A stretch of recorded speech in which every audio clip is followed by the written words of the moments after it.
On behalf of the people of Scotland, I express my deepest sympathy to Her Majesty the Queen, who is grieving the loss of her strength and stay, her husband of almost 74 years, and also to the Duke's children and to the wider royal family.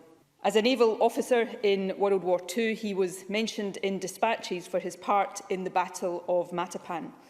In 1943, his courage and quick thinking helped save HMS Wallace from attack in the Mediterranean. And during a 2-year spell at Rosyth, he was responsible for escorting merchant vessels on a route known as Eboat Alley because of the frequency of the attacks from German vessels. For these contributions alone, he, like all of our veterans, is owed a significant debt of gratitude. The Second World War was, however, just the beginning of the Duke of Edinburgh's life of public service. As has been much noted in recent days, he became the longest-serving consort in British history. That role in a constitutional monarchy cannot be an easy one, particularly perhaps for someone who is spirited and energetic by temperament.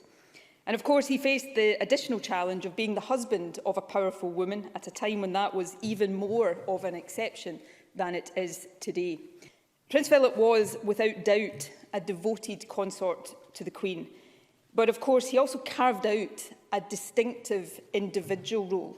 He took a particular interest in industry and science, and he was far-sighted in his early support for conservation. Indeed, as far back as 1969, in a speech here in Edinburgh, he warned of the risks of virtually indestructible plastics. And of course, in 1956, he founded the Duke of Edinburgh Awards Scheme, which now, every year, provides opportunity, hope and inspiration to more than 1 million young people in more than 100 different countries across the world. Presiding Officer, one of the Duke of Edinburgh's early engagements in Scotland, shortly after the Queen's coronation, was to plant a cherry tree in the grounds of Canongate Kirk, just across the road from here. It stands directly opposite the tree planted by the Queen a year previously. These trees are just about to bloom, as I'm sure they will do each spring for decades to come. I'm equally sure that not just in the weeks ahead, but many years from now, people will think fondly of the Duke of Edinburgh as they pass Canongate Kirk and look across to Holyrood Palace.